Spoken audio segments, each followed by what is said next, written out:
श्री शिव महापुराण कोटिरुद्र संहिता अध्याय 29 दारुका वन में राक्षसों के उपद्रव एवं सुप्रिय वैश्य की भक्ति शिव भक्ति का वर्णन। सुतवाच अथाता संप्रवक्ष्यामि नागेशाख्यं परात्मनः ज्योतिरूपम यथा जातम परमं लिंगमुत्तमं। सूत जी बोले, इसके उपरांत मैं परमात्मा शिव के नागेश नामक परम श्रेष्ठ ज्योतिर्लिंग की जिस प्रकार उत्पत्ति हुई उसे कह रहा हूँ। दारुका राक्षसी काचित् पार्वती वरदर्पिता दारुकश्च पतिस्तस्या बभूव बलवत्तरः बहुभिराक्षसैस्तत्र चकार कदनं सतां यज्ञध्वंसं च लोकानां धर्मध्वंसं तदा करोत्। पार्वती के वरदान से अहंकार में डूबी हुई दारुका नामक एक राक्षसी थी। उसका पति दारू भी महाबलवान था। वह अनेक राक्षसों को साथ लेकर सत्पुरुषों को दुख दिया करता था और यज्ञ का ध्वंस तथा लोगों के धर्म का ध्वंस किया करता था।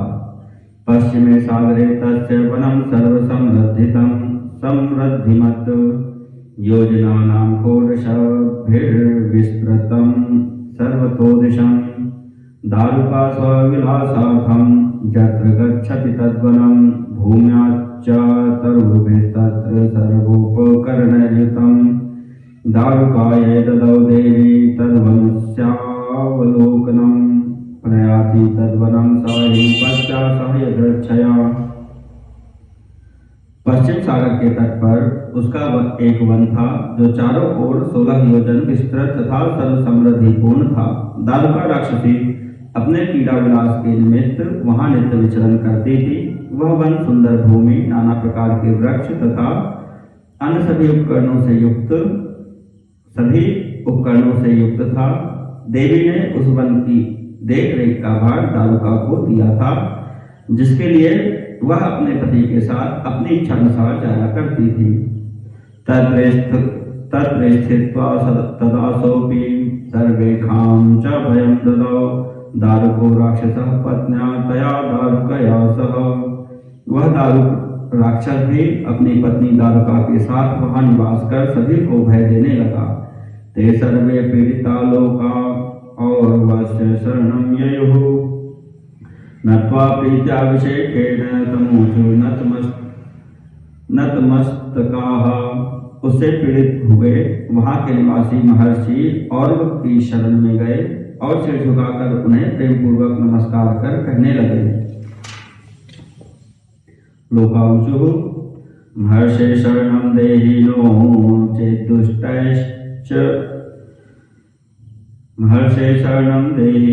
चेदुष्टैश्च मानिताः सर्वं कर्तुं समर्थोऽसि तेजसा दीप्तिमानसि। लोग बोले, हे महर्षि, हमको शरण दीजिए, अन्यथा दुष्ट हम लोगों को मार डालेंगे। आप सब कुछ करने में समर्थ हैं, आप तेज से प्रकाशमान हैं। पृथिव्यां न वर्तते कश्चित् त्वां विना शरणं च नः यामो यस्य समीपे तु स्थित्वा सुखं वाप्नुमः। पृथ्वी पर आपके सिवा कोई भी हम लोगों का शरणदाता ऐसा नहीं है जिसके पास हम लोग जाएं और वहां रहकर सुख प्राप्त करें। त्वां दृष्ट्वा राक्षसाः सर्वे पलायन्ते विदूरतः त्वयैषैवं सदा तेजो विभाति ज्वलनो यथा। हे महर्षि, आपको देखते ही सभी राक्षस दूर भागते जाते हैं, क्योंकि आप में अग्नि के समान शिव का तेज प्रज्वलित होता रहता है। सुतवाच इत्येवं प्रार्थितो लोकैरौरवो हि मुनिसत्तमः शोचमानः शरण्यश्च रक्षायै हि वचो ब्रवीत।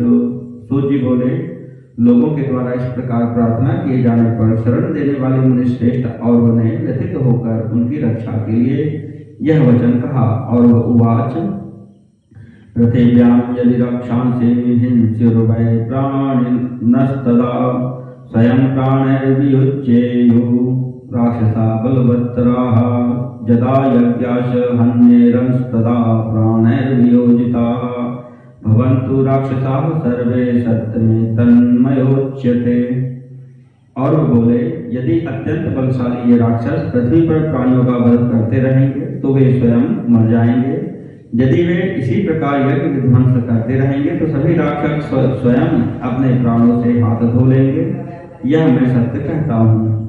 सूतुवाच इत्युक्त्वा वचनं तेभ्यः समाश्वास्य प्रजाः पुनः तपश्चकार विविध लोक सुखावह। सूत जी बोले, लोगों को सुख देने वाले महर्षि और उन लोगों से इस प्रकार कहकर तथा प्रजाओं को धीरज देकर विविध प्रकार से तप करने लगे।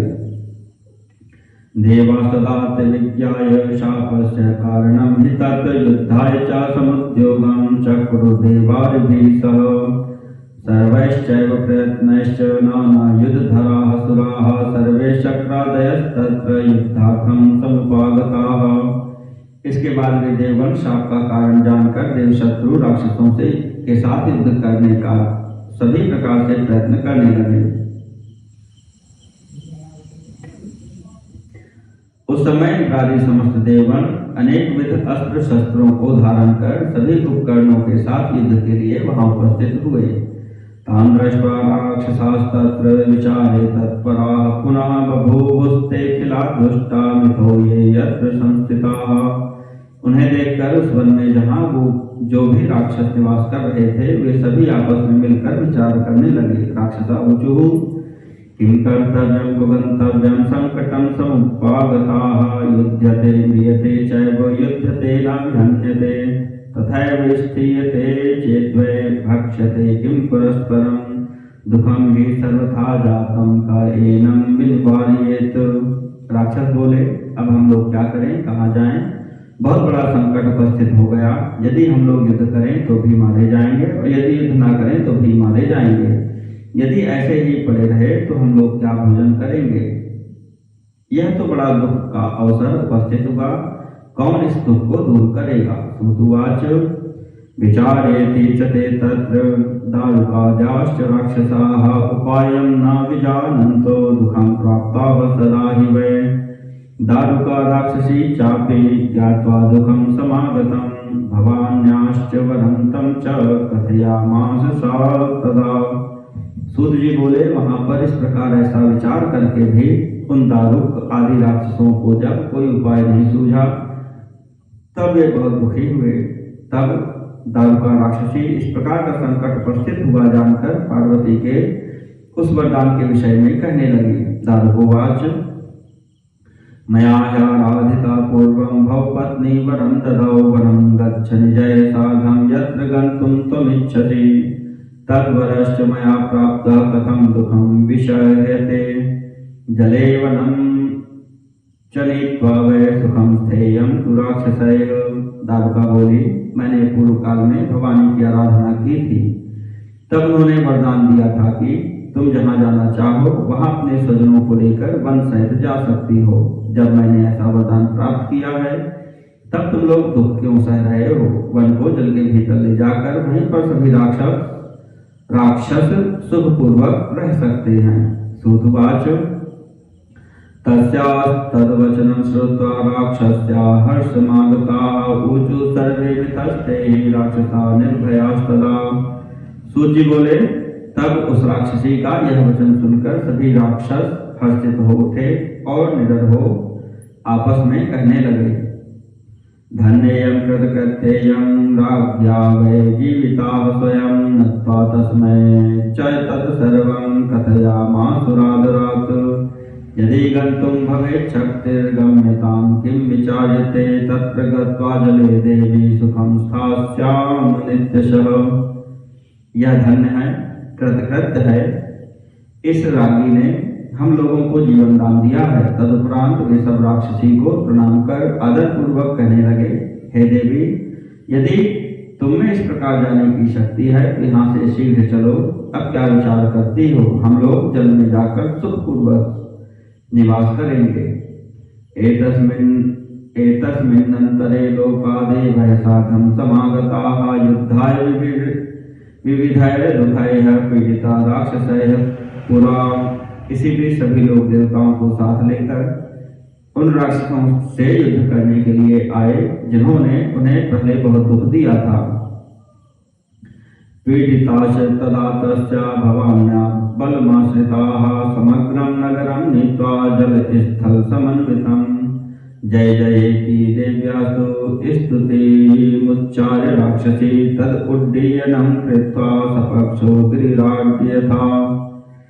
समुद्रस्य च मध्ये सा संस्थिता निर्भया तदा सकलैः परिवारैश्च मुमुदेति शिवानुगा। देवगणों से पीड़ित उन राक्षसों के साथ पार्वती के बल का आश्रय लेकर तुम्हारी जय हो, तुम्हारी जय हो, इस प्रकार देवी की स्तुति कर जल स्थल से युक्त अपना सारा नगर उठाकर पंख युक्त हिमालय पर्वत के समान उड़ती हुई वह शिव भक्त राक्षसी समुद्र के मध्य में चली गई और अपने संपूर्ण परिवारों के साथ निर्भय हो प्रसन्नता के साथ वहां रहने लगी। तत्र सिंधौ च ते स्थित्वा नगरे च विलासिनः राक्षसाश्च सुखं प्रापुर्निर्भयाश्च विजहृरे। राक्षसाश्च पृथिव्यां वै न जग्मुश्च कदाचन मुने शापभयादेव बभ्रमुस्ते जले तदा। इस प्रकार वे विलासी राक्षस समुद्र के मध्य में स्थित होकर सुखी हो गए और निर्भय होकर नगर में विहार करने लगे और मुनि के शाप के भय से वे कभी पृथ्वी पर नहीं आते थे, अपितु जल में ही भ्रमण करते रहे। नौषु स्थितान् जनान् नीत्वा नगरे तत्र तांस्तदा चिक्षिपुर्बन्धनागारे कांश्चिज्जघ्नुस्तदा हिते। यथा यथा पुनः पीडां चक्रुस्ते राक्षसास्तदा तत्र स्थित्वा भवान्याश वरदानाश्च निर्भयाः। वे नावों पर बैठे मनुष्यों को नगर में लाकर उन्हें वहां कारागार में डाल देते थे और किसी किसी को मार भी डालते थे। वहां स्थित होकर भी वे राक्षस भवानी के वरदान से निर्भय होकर जैसे तैसे लोगों को पीड़ा देते ही रहते थे। यथा पूर्वं स्थले लोके भयं चासीन् निरन्तरं तथा भयं जले ते कामासि नित्यं मुनीश्वराः।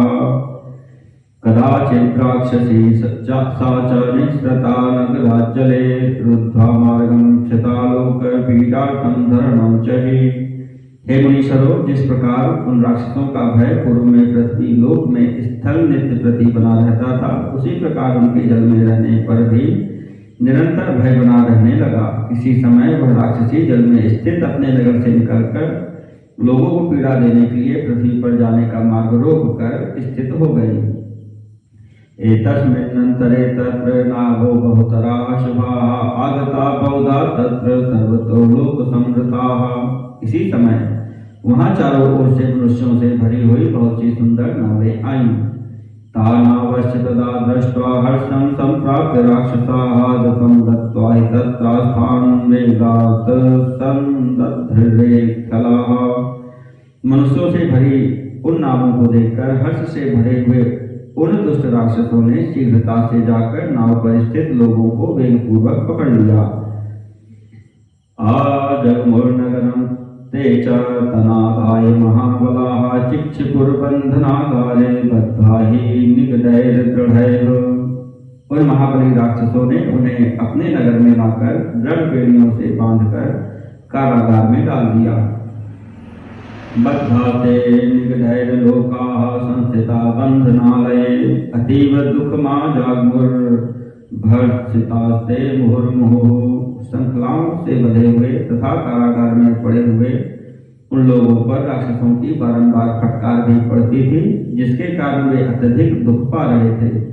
ते काम मध्ये च योधीशः स वैश्य सुप्रियाभिधः शिवप्रिय शिवाचारः शैवश्चासीत् सदातनः। उन सभी में उनका स्वामी जो सुप्री नामक वैश्य था, वह शिव जी का श्रेष्ठ भक्त, उत्तम आचरण वाला तथा शाश्वत शिवपरायण था। विना च शिव पूजा वै न तिष्ठति कदाचन सर्वथा शिव धर्माय भस्म रुद्राक्ष भूषणः। वह बिना शिव पूजन किए कभी नहीं रहता था। वह सर्वथा शिव धर्म का पालन करने वाला और भस्म रुद्राक्ष धारण करने वाला था। यदि पूजा न जाता चेन्न भुनक्ति तदा तु सः अतस्तत्रापि वैश्योऽसौ चकार शिव पूजनम। यदि वह कभी पूजन नहीं कर पाता तो उस दिन भोजन भी नहीं करता था, अतः वहां भी वह वैश्य शिव पूजन ही किया करता था। कारागृहगतः सोऽपि बहुंशा शिक्षयत् तदा शिवमन्त्रं च पूजां च पार्थिवीं ऋषिसत्तमाः। हे श्रेष्ठ ऋषियों, उसने कारागार में रहते हुए भी बहुत से लोगों को शिव मंत्र और पार्थिव पूजन की विधि सिखा दी। ते सर्वे च तदा तत्र शिव पूजां सुकामदं चक्रिरे विधिवत् तत्र यथा दृष्टं यथा श्रुतम्। तब कारागार में रहने वाले अन्य लोग भी अपनी कामना को पूर्ण करने वाले शिव की पूजा विधि पूर्वक करने लगे, जैसा कि उन लोगों ने देखा और सुना था। केचित् तत्र स्थिता ध्याने बद्धा सन्मनुत्तमं मानसीं शिवपूजां च केचित् चक्रुर्मुदान्विताः। कुछ लोग उत्तम आसन लगाकर शिव जी का ध्यान करने लगे और कुछ लोग प्रसन्नता से शिव जी की मानसिक पूजा में निरत हो गए। तदाधीशेन तत्रैव प्रत्यक्षं शिवपूजनं कृतं च पार्थिवस्यैव विधानेन मुनीश्वराः। हे मुनीश्वरों, उस समय उनका स्वामी प्रत्यक्ष ही पार्थिव विधि से नित्य शिव पूजन किया करता था। अन्ये च ये न जानन्ति विधानं स्मरणं परं नमः शिवाय मंत्रेण ध्यायन्तः शङ्करं स्थिताः। सुप्रियो नाम यश्चासीत् वैश्यवर्यः शिवप्रियः ध्यायंश मनसा तत्र चकार शिव पूजनम।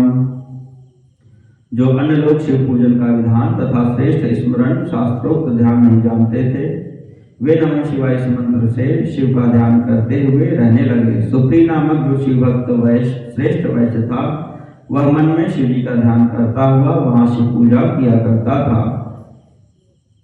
यथोक्त रूपे शंभोश्च प्रत्यक्षं सर्वमाददे सोऽपि स्वयं न जानाति ग्रहतेन शिवेन वै।